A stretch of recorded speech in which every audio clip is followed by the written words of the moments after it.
drove home, pulled in the driveway,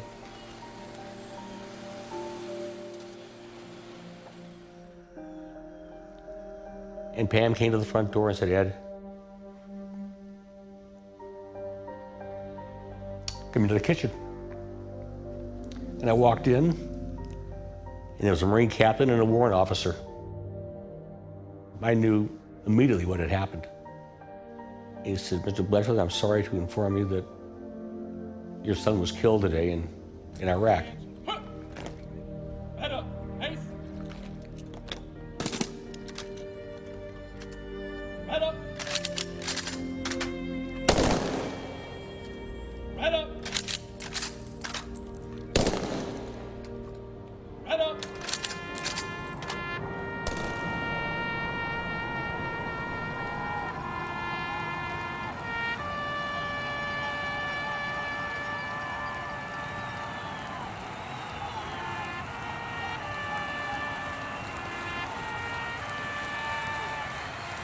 Let us pray.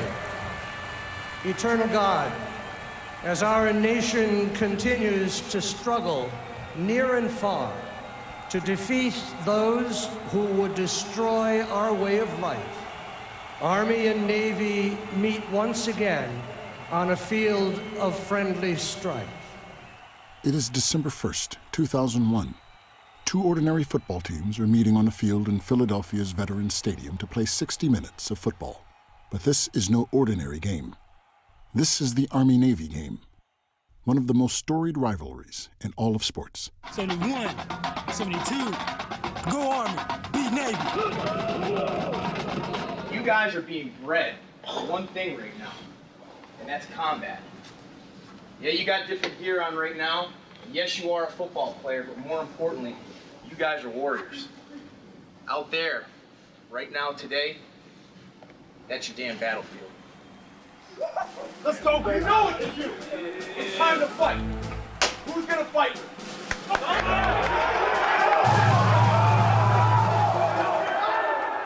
And this is no ordinary Army-Navy game. This is the Army-Navy game that would occur just weeks after the attacks of September 11th. We have something that has happened here at the World Trade Center. We noticed second plane that just blew. There's never been a game ever, including the 8 Super Bowls that I've called, never been a game more important than calling that Army-Navy game. This game is a season. It's so special, Dick, and I've been fortunate to be part of what I thought was a great rivalry in Michigan, Ohio State for so many years. You and I have done Super Bowls, but this week, visiting both academies has been an extraordinary week for both of us, I know. And, you know, the old saying is, I'm so glad to be here. I know it sounds a little cliche-ish, but I am thrilled to be a part of something that means as much to these two teams. For the players on the field that day in 2001, they know they will soon graduate and head to war. There was a renewed appreciation that those people who were on the playing field would very soon, many of them, be on the battlefield. And we all know that we come to a service academy that during times of crisis, we're going to be asked to step up and serve the country. And I'm willing to do that for the people who died that day. That's pretty powerful for a kid 20 years old. Omari Thompson deep, and Hill's kick comes up short to Thompson at the 4. Fake the reverse. Thompson keeps, breaks a tackle, could go all the way now. He breaks past the last Navy tackler, and Thompson is going to. It was quiet. All you can hear was the engine of the tank. And as I was scanning, I remember hearing an audible voice. I then realized it was a voice of God telling me that I was to go into ministry and to lead his children to salvation. No matter what I do in life, no matter what, there will never be anything as difficult as having to look a mother in her eye and tell her why her son didn't come home. Army's Omari Thompson and Navy teammates, friends, and brothers in arms J.P. Blacksmith and Brian Stan. Each of these 3 men would play on the field in Philadelphia that day. And each of these 3 men would make the same journey to a destination halfway around the globe where one of the fiercest battles in the Iraq War is to take place. The battle for Fallujah. This is their story. JP had wonderful integrity, a lot of character. He was all boy. He was probably more precocious. I remember when he was young, if he got tired, he would almost short circuit. So I'd sing to him, and he would just basically melt in my arms. One of his favorite songs, which was a song I sang when I was in the a cappella choir in high school, was A Wayfaring Stranger. J.P. Blecksmith grows up in San Marino, California, and is a star athlete in high school, class president, and a member of the National Honor Society. He is courted by several top Division I schools. He chooses to attend the Naval Academy. He passed the ball with such accuracy. JP showed one time in a scrimmage on a Saturday during spring ball and threw a 40-yard pass on a frozen rope. Lane starts in motion. Candido with the inside fake on the reverse. Pitches to the wide receiver, J.P. Blecksmith. That makes me stand still. An open receiver, and the catch is made by Roberts in midfield. He's gone to the 30, to the 25. Omari Thompson is raised in Miami. There is no doubt where he is to attend college. My first experience happened to be when I went up to the academy to the graduation of two of my cousins. Our mother was very impressed, and she actually spoke on to us at that time. She said, "My children are going to the United States Military Academy." By his second year at West Point, Omari, all of 5'7", 160 pounds, is nothing short of a superstar on Army's football team.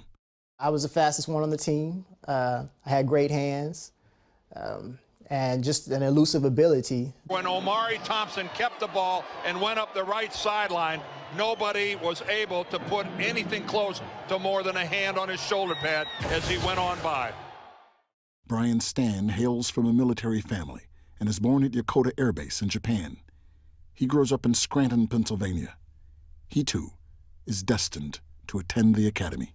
I had always been this way, but it started to stand out more. I'd always been a guy who took things really serious.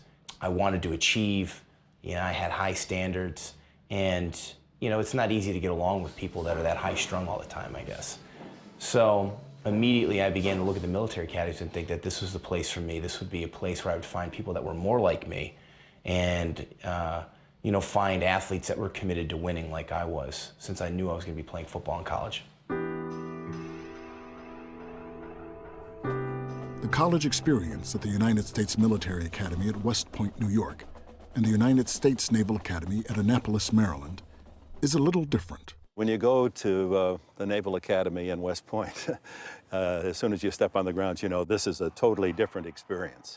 It's a unique experience. It is during your most formative years. And in my case, as is almost every other's, it's had a great impact on shaping my character and my priorities. A heavy curriculum of classes leading to an engineering degree. Daily military drills and instruction. The uniforms and barracks are subject to meticulous inspection each day, with stiff penalties for demerits. Cadets and midshipmen spend long hours walking grueling punishment tours in full dress uniforms each month for failure to meet the rigorous standards and rules of academy life. Yet perhaps the most significant way in which the academy experience is different from the college experience is that to which it ultimately leads. The soldier, above all of the people, prays for peace, for he must suffer and bear the deepest wounds and scars of war. Duty, honor, country. I believe that the principles of duty and honor and country and the relationships that I developed there amongst my classmates particularly were unshakable bonds. They look you in the eye the way you want your kids to look you in the eye. Yes, sir. They would give you good answers. They were bright. They were in control. They were focused. And you never once had the thought of them thinking that football was the most important thing in their life. This game was, this week, this time. But it was just the next sentence was, where am I going to go next and how am I going to lead my men? And the experience of football will help me be a better leader. Yeah, Army Navy it means rivalry, but it also means respect. You have graduates from years back I mean, all of your ancestors and alumni are there. The atmosphere at the Army-Navy game is unlike any other. A rivalry that goes back to 1890. Traditionally, it is their last game each season. The greatest rivalry in college football, by far, in my opinion.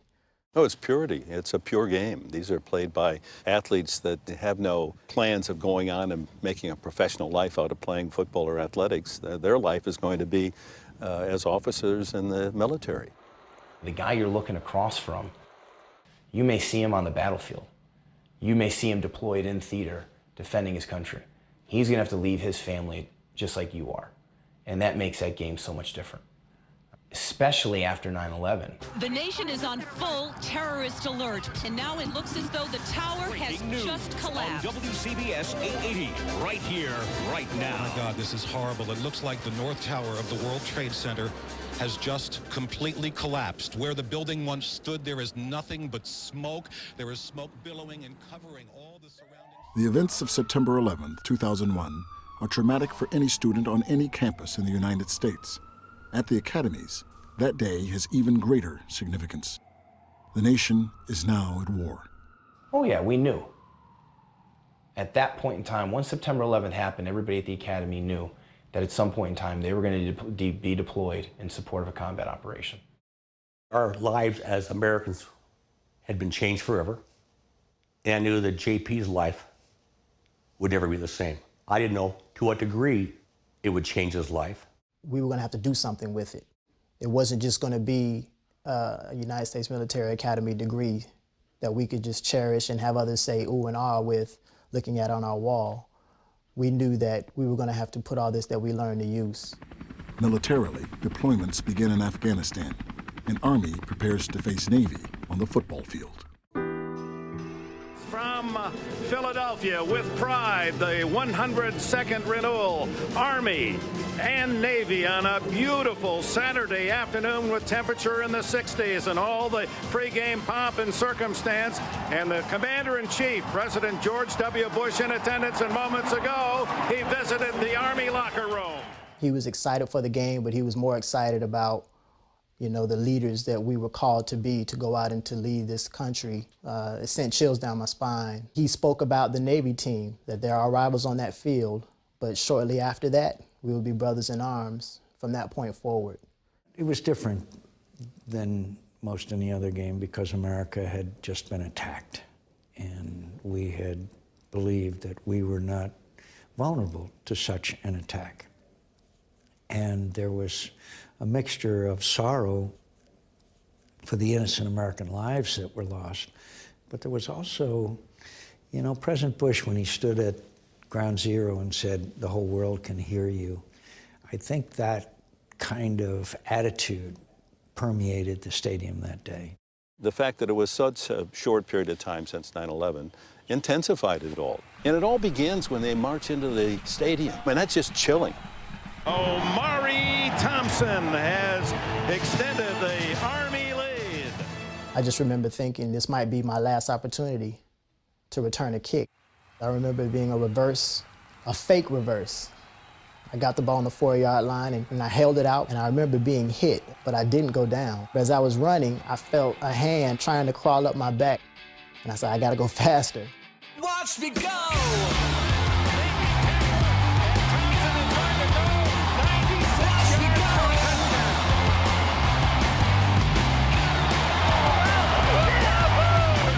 That'll make an old general happy, won't it? Omari Thompson, we told you at the end of the first half, had a couple of punt return scores last year. He takes it back 96 yards to electrify this crowded Veterans Stadium as Army extends its lead. And it was nice that the game finally began where we could get lost in the game and forget about what surrounded it. When the game ends, as they do each year, each school sings the alma mater of its opponent, signifying unity for a higher purpose.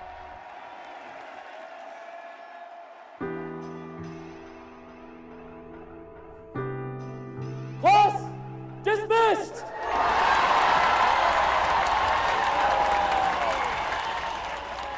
I knew I was going to be an armor officer well before graduation. kind of fell in love with the tank. I'm not claustrophobic. I enjoy being in there and just knowing the firepower that was at my fingertips.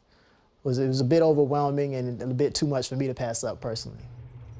I knew I'd be heartbroken if I got something that was going to keep me from the front lines. Luckily, being who I am and my personality, the Marine Corps was smart enough to make sure that's where they put me. Die hard wanted to be infantry officers. We knew that right away, and we had a great amount of respect for each other, knowing that we would each be successful at that job and that we would lead our Marines correctly. I was just about to get married to my wife, and I was fortunate to be given an opportunity to go on a honeymoon with her. And it was made very clear that once I got back, I needed to be ready to get in the full swing for training. I remember telling her, of course, I love you, and I'll see you soon. I didn't want to leave any doubt or leave any concern from her that, I might not be coming back home. JP knew from the very beginning where he was going because I had served with the 5th Marine Regiment. That's who he wanted to go serve with. We went down to Newport Beach, and one of his favorite restaurants in Newport is called Billy's on the Beach. And I called ahead. I said, I'm bringing my son in for dinner before he deploys to Iraq. He gave us a nice table, and we sat down. They brought out Mai Tais for everybody. He said, this is on me, and he shook JP's hand, and we had a great dinner that night. And when he walked us out to our car, I gave him a hug and a kiss, told him I loved him, told him to be safe and come home. And he said, I will, Dad. And when I stepped away from him, I knew he wasn't coming home. Just a terrible feeling of dread.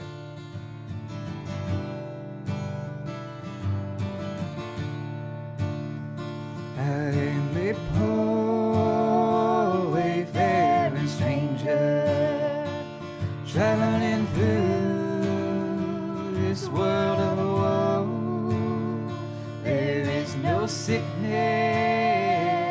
toil, or danger in that fair land to which I go. In April 2004, JP is assigned to the 3rd Battalion, 5th Marine Regiment of the 1st Marine Division and commands the 3rd Platoon of India Company.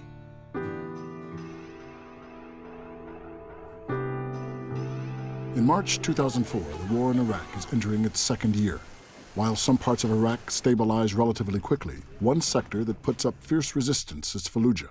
Known as the Sunni Triangle, Fallujah presents a delicate problem for the U.S. and to a newly emerging and very fragile Iraqi government. By early 2004, the U.S. loses control of this city. The military campaign is a failure and lives are lost. For Omari Thompson, Brian Stan, and J.P. Blecksmith, Fallujah becomes their new battlefield. Brian Stan's unit is ambushed by insurgents. They hold out for 6 days under heavy attacks, while Stan coordinates air and tank support that eventually saves them. I appreciate the service of people like Marine First Lieutenant Brian Stan, a former Navy linebacker who was awarded the Silver Star last month for his actions and his bravery in Iraq. The following March, Stan is awarded the Silver Star, the nation's 3rd highest award for valor in combat. It's one of those things, it's funny. You get asked a lot about guys, love to talk about medals or ask questions about medals. No Marine who's been to combat cares about them. They don't mean shit. You really, it means nothing to you. It comes with a lot of pain. If you were given a high-level medal in combat, that means men were seriously hurt, if not killed. And you'd give anything to have those wounds given back. You'd give that medal back in a heartbeat. We were called to Fallujah just before Thanksgiving in 2004. We fought our way deep into the city. We got our sectors that we were to guard through the night. And typically in the night, there was a lull in the battle. And during that time, I remember it's about, I say 2 or 3 in the morning, and it was quiet. All you can hear was the engine of the tank, and that began to be a bit soothing. The tank sound kind of went away in that moment, and I was able to hear it, and it was amazing. I could not refute that that was God making very clear to me that I was to go into the ministry. What did it sound like? It was like someone speaking gently and softly through a megaphone. JP's unit literally served as the point of the spear for 4 days. They got into Fallujah, they were moving really well, and then they discovered that there was some backfilling from the insurgents. So they were ordered to go back around and start going through it again. And so he got the people around and said, okay guys, we got to get going. And they went into a building. He went with one squad up to the roof to get a better vantage point that he probably took around 1/2 inch outside his porcelain or ceramic plate on his flak jacket. And because he was pointing like that, the bullet hit his left shoulder, was deflected off his shoulder. If it hit 1/2 inch in a different direction, it would have probably damaged his shoulder, but it wouldn't have, but it deflected down through his heart, ended up in his right hip. And his last words were, "I'm hit." He dropped and was dead. On November 11, 2004, Blecksmith dies from small arms fire by a sniper while leading the 3rd Platoon in the clearing of these buildings. A friend of mine was sitting there and he got a call on his cell phone. He hung up. I could tell something was wrong. Tells me JP Blecksmith was killed in Iraq. We just sat there kind of just talking about JP and how this war was becoming very, very real to us. You go numb. It's the worst news you've ever want to get. I think losing a child under any circumstances is the worst news. We as parents should die before our kids. It's the natural order of things. And to lose somebody who offered so much promise was devastating. JP was one of those guys that you never imagined losing. We expected JP to be coming home with medals all the way across his chest for all the things he was going to do in combat. We just never expected that to happen to him.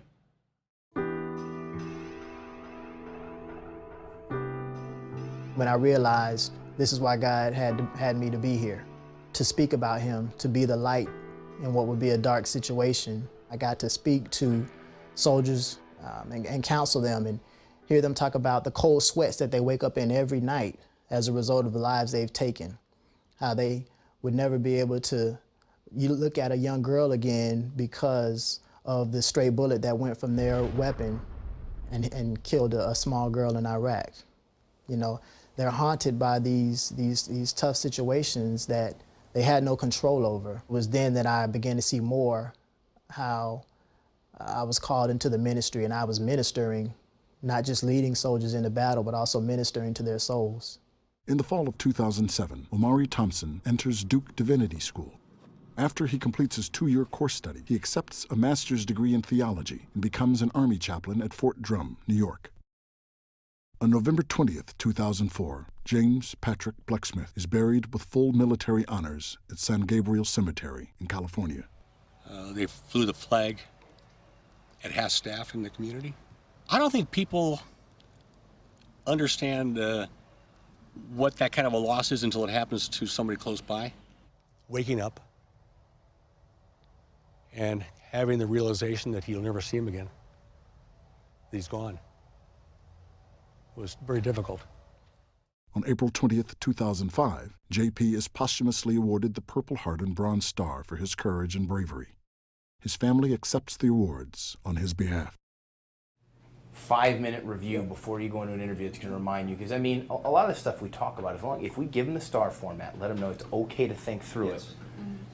Give them the do's and the don'ts, tell them how to dress, how to present themselves, etc. And they're going to do all right. In 2006, Brian Stan joins Hire Heroes USA, an Atlanta-based nonprofit employment agency dedicated to helping veterans find jobs. The need for his organization is dire. Currently, with the unemployment rate being over 20% for male veterans of the Iraq and Afghanistan wars, I mean, there is a huge need for us right now.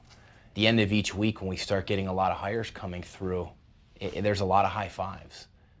It's great to know when you go to bed every day for my staff to know that they're making a difference in this fight. Is it the difference we'd like to make? No, we want it to be bigger.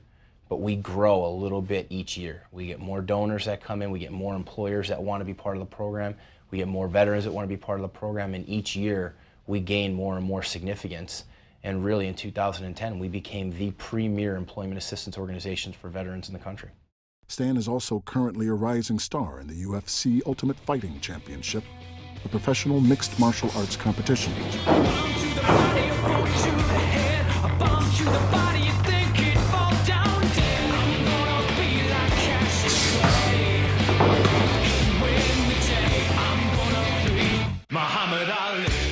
You know, I see myself in 2011 becoming one of the top 10 middleweights in the world. And then ultimately I'd like to win the UFC Middleweight Championship, which basically states that you're the best in the world at your weight class.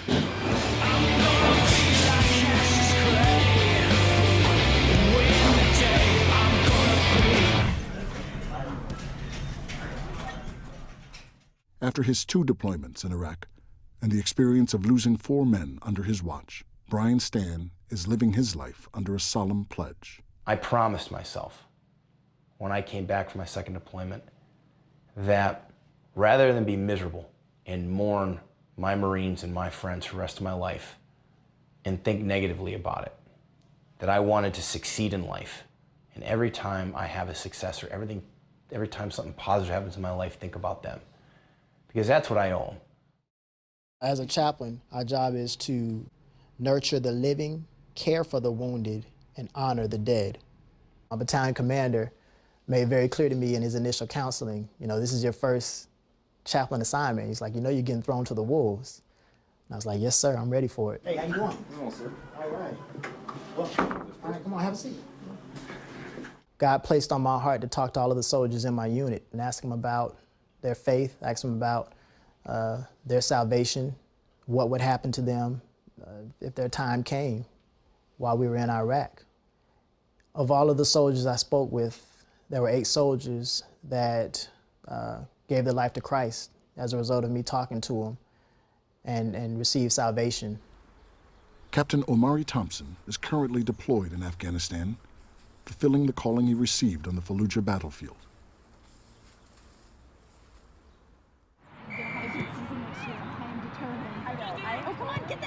At JP's old high school, Ed Blecksmith is a regular visitor. Everywhere he walks, there is a constant reminder of JP's life. His presence is still felt. They've put up JP's jersey and one of the photographs we gave to them. That's his getting his commission to the Naval Academy. And that's part of the legacy. Each year, JP's alma mater selects 2 students to be awarded the JP Blecksmith Award, recognizing outstanding citizenship and leadership. The scholarship award that is given every year to the rising junior is probably the most sought-after award here at the school. You know, kids know who he is, what he did, where he died, and how he died. Army defeated Navy 26-17 in that 2001 game. The score of the game, however, was not significant. Rather, the game revealed to the American people a new generation of heroes, one which, for the next decade, would answer the calling of a nation at war. The ancient philosopher Sun Tzu cautions that war is a matter of highest concern and gravest consequence to a nation and must not be entered into lightly. It must, he says, be studied carefully. For Omari Thompson, Brian Stan, and J.P. Blecksmith, war and sacrifice to their country was not only studied by them, but these 3 men lived it, and one of them died for it.